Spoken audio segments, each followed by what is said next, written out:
Magandang gabi po.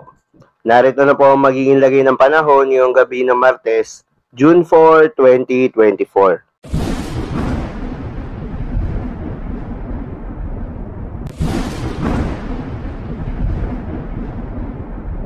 Sa kasalukuyan na tayo sa pag-asa, bahagyang kumilos pasilangan nitong frontal system o yung banggaan ng malamig at mainit na hangin. Sa ngayon nga ay ang nakakaapekto sa ating bansa, particular na sa may Northern Luzon, ay yung trough or extension nitong low pressure area na nasa labas ng Philippine Area of Responsibility.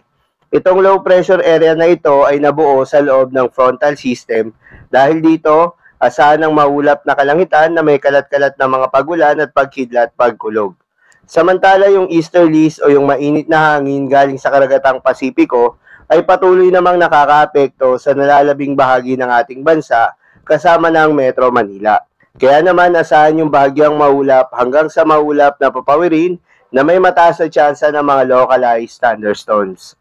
Simula bukas, inaasahan na unti-unting lalakas itong southwest monsoon o hanging habagat, maaaring magpatuloy pa hanggang sa weekend. Dahil yan sa impluensya nitong low pressure area, frontal system at yung mga posible pang sirkulasyon na mabuo sa loob ng ating Philippine Area of Responsibility sa mga susunod na araw. At ngayong gabi nga ng Martes, dahil sa epekto nitong trough or extension nitong low pressure area, asahan sa Cagayan Valley, Ilocos Norte, Apayao, Abra, Kalinga at Aurora ang maulap na kalangitan na may kalat-kalat na pagulan at pagkidlat pagkulog.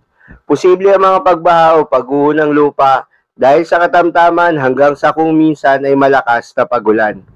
Habang sa Metro Manila at iba pang bahagi ng bansa, asahan naman yung bahagyang maulap hanggang sa maulap na papawirin na may kalat-kalat na pagulan o pagkidlat pagkulog. Dulot naman yan ng mga localized thunderstorms. Posible rin ang mga pagbaha o pagguho ng lupa during severe thunderstorms.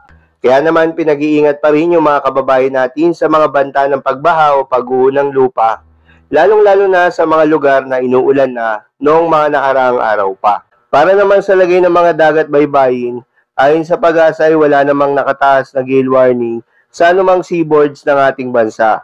Kaya naman malayang makakapamalaot yung mga kababayan nating mangingisda at yung may mga maliliit na sasakyang pandagat. Asahan ng banayad hanggang sa katamtaman ng mga pag-alon.